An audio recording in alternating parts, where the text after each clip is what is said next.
Au terme du programme Transparence Cacao, certains bénéficiaires se sont démarqués dans la mise en œuvre des recommandations et dans l'application des notions apprises lors des formations.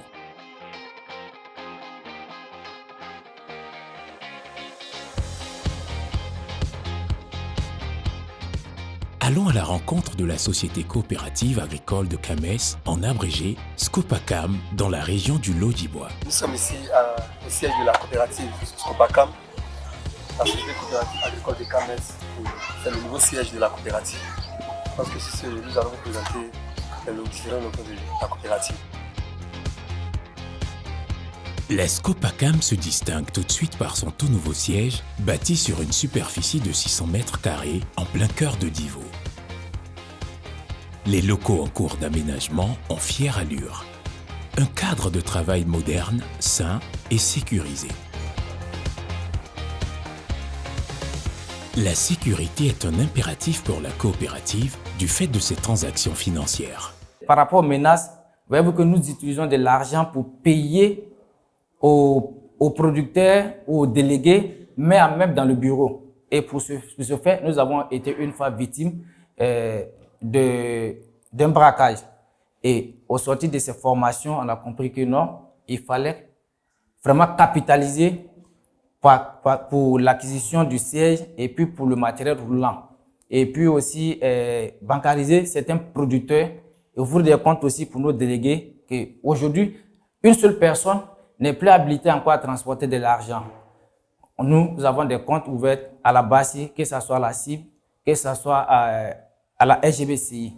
Donc, via ces trucs, avec des microfinances aussi, nous délivrons des chèques à ces personnes pour pouvoir les récupérer leur argent. Et par contre, certaines aussi, c'est par virement via la plateforme Anet que nous avons.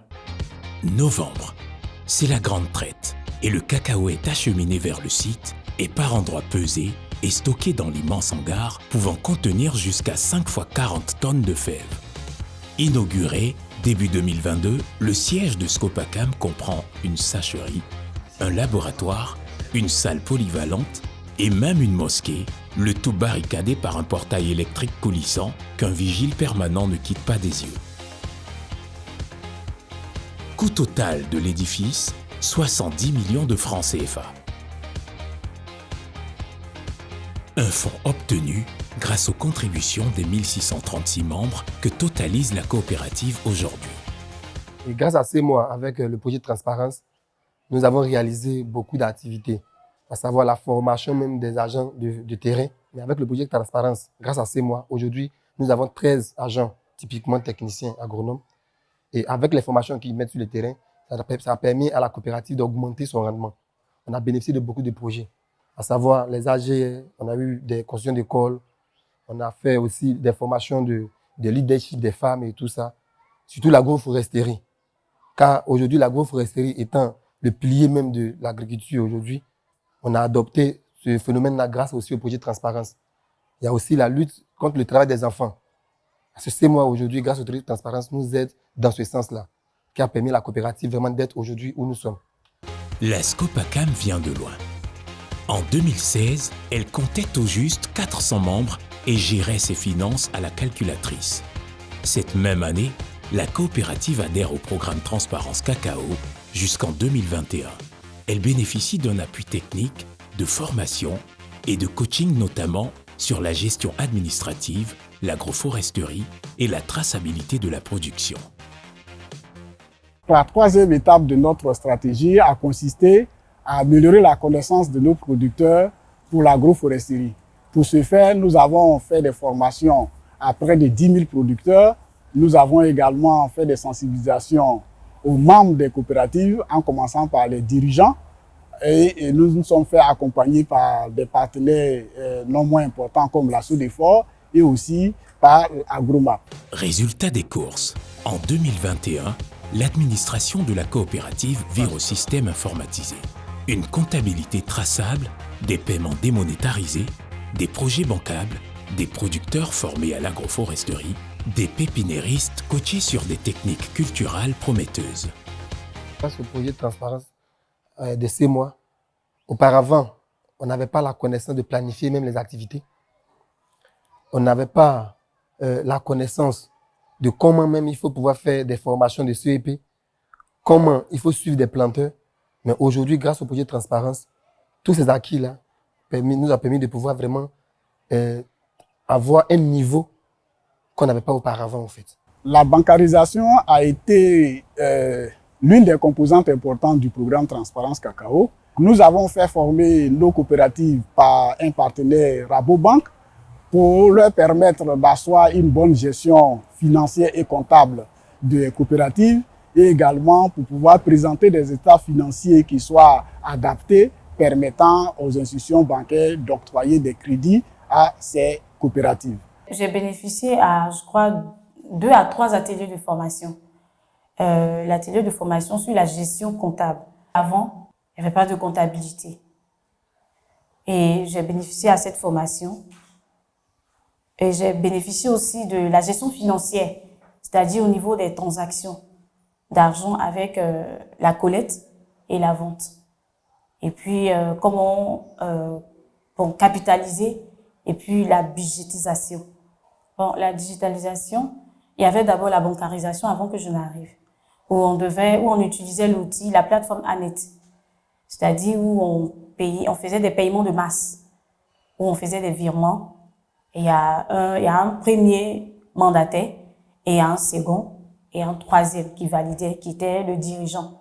Et puis je faisais les paiements de masse. À Ayaoukro, localité située à 25 km du siège, intervient un autre acteur essentiel de la chaîne. Kwaku Yao Isidore est pépiniériste appartenant à la coopérative. Sur sa parcelle, fleurissent à l'ombre d'une paillote plusieurs variétés d'arbres et de plants censés apporter nutriments, pluviométrie et ombrage nécessaires aux plantations des producteurs de cacao de la région. La formation s'est passée à Soubré. On a eu 2 phases, c'est-à-dire théorie et puis pratique. Voilà. On a fait la formation comment monter une pépinière de cacao et on a fait la formation sur l'agroforesterie, les arbres d'ombrage, leur utilité, l'importance. On a eu tout ça, tous ces détails. Et les techniques de multiplication végétative, ils nous ont tout appris, les 3 grands types. Maintenant, on a fait la technique des vivoplants, le PIF, voilà, qui consiste à produire des plants améliorés des bananes plantains. Voilà. Et on a fait la formation sur 2 semaines. Durant la formation, c'est les relations, et puis l'amélioration dans l'activité, et puis surtout la connaissance qu'on nous donne. C'est vrai que nous tous, nous cultivons la terre, mais sans la formation, tu ne peux pas apprendre plus. Et puis même, il y a des choses que tu peux beaucoup négliger, alors que si tu fais des formations, tu découvres que ces choses-là peuvent t'amener à devenir quelqu'un. Par exemple, planter des arbres. Si quelqu'un n'a pas fait une formation dessus, quand tu vas lui parler, il va trouver que c'est perdre son temps, alors que c'est quelque chose aujourd'hui qui doit faire l'homme. Voilà.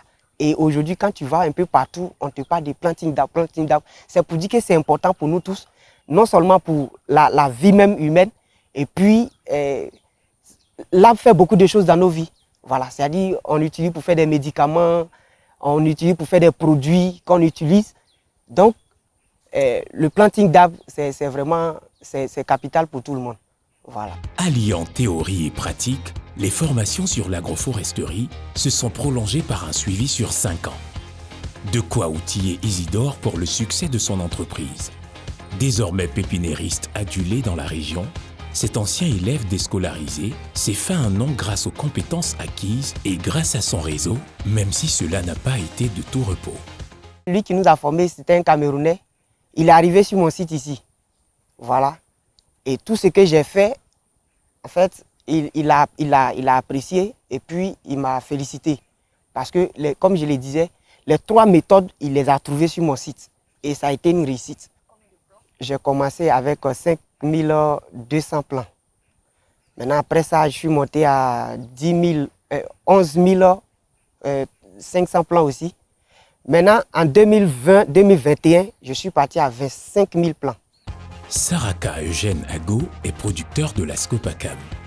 Sa plantation de cacao a bénéficié de plants provenant de la pépinière de Yao Isidore par le biais de la coopérative.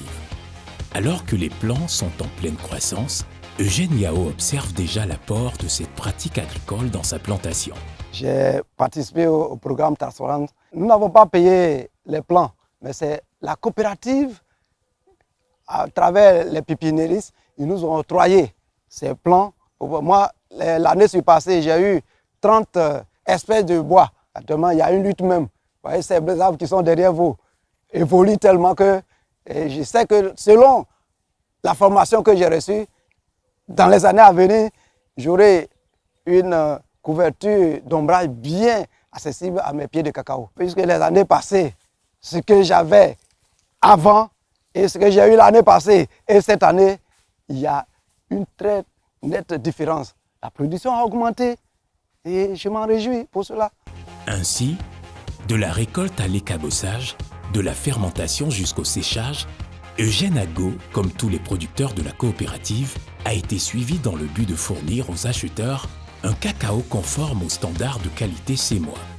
Transparence Cacao a permis à Eugène et aux autres producteurs formés de devenir de véritables entrepreneurs, des acteurs plus autonomes et professionnels.